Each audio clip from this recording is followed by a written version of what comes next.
রাজনৈতিক পট পরিবর্তন ও স্বৈরাচারের পতনের পর যখন দেশে নতুন রাজনৈতিক হিসাব নিকাশ শুরু হয়েছে, ঠিক তখনই সামনে এলো ১৭ বছরের রাজপথের এক সৈনিকের সংগ্রামের নির্মম চিত্র। জীবনযাপনের নিষ্ঠুর বাস্তবতায় টিকে থাকতে এখন উবার ও পাঠাওয়ের মোটরসাইকেল চালাচ্ছেন সরকারি তিতুমির কলেজ ছাত্রদলের সাবেক যুগ্ম আহ্বায়ক, সাবেক সহসভাপতি ও সাবেক যুগ্ম সাধারণ সম্পাদক এস.এম. নাসিম।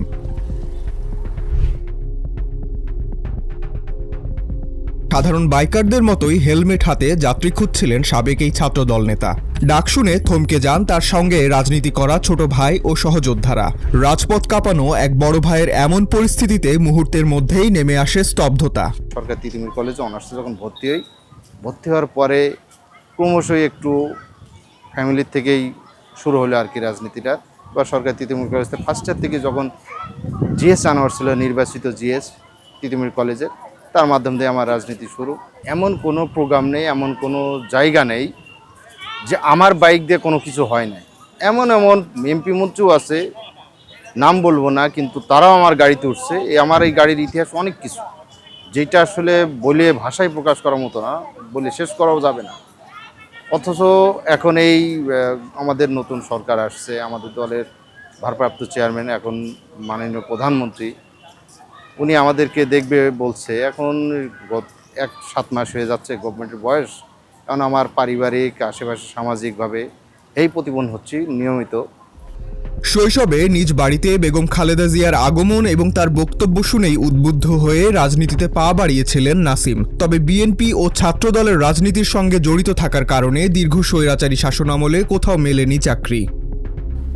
বিগত ১৭ বছর ধরে রাজপথে পুলিশের লাঠিচার্জ, মামলা, হামলা ও সার্বক্ষণিক গ্রেপ্তার আতঙ্কের মধ্য দিয়ে আন্দোলনে সক্রিয় থাকলেও আজ পর্যন্ত ভাগ্য পরিবর্তন হয়নি তার।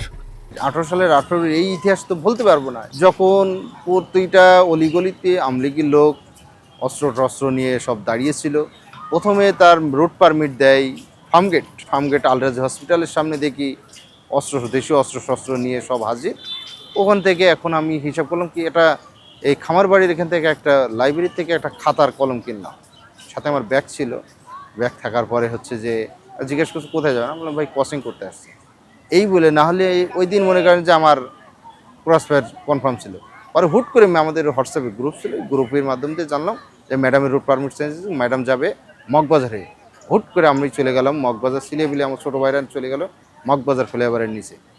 এমনভাবে দাঁড়িয়েছে, এমন কি মনে করেন যে ম্যাডাম যেই আসছে, ম্যাডামের সাথে সালাম দিলাম, শুধু এটুকুই বললো, সালামের উত্তর নিল। নেওয়ার পরে কাকরাইল মোড়ে যেই গেছি, ওখানতে মানে সে মারির কোনো শেষ নেই, তো সেই গোলাগুলির কোনো শেষ নেই।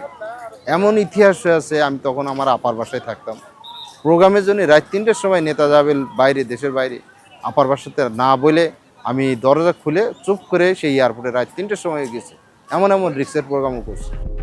দেশের সার্বিক ক্ষমতার পট পরিবর্তন হলেও রাজপথের রক্তে ভেজা ত্যাগের বিনিময়ে গড়ে ওঠা এই সকল কর্মীদের ভাগ্যের কেন পরিবর্তন হলো না, তা নিয়ে ক্ষোভ তৈরি হয়েছে সাধারণ কর্মী ও সহযোদ্ধাদের মাঝে। দলীয় নীতি নির্ধারকদের প্রতি তৃণমূল কর্মীদের দাবি, দলের দুঃসময়ে রাজপথে থাকা পরীক্ষিত ত্যাগী কর্মীদের দ্রুত তালিকা করে তাদের যোগ্য মূল্যায়ন ও পুনর্বাসনের ব্যবস্থা করতে হবে। ডেস্ক রিপোর্ট, আজকের পত্রিকা।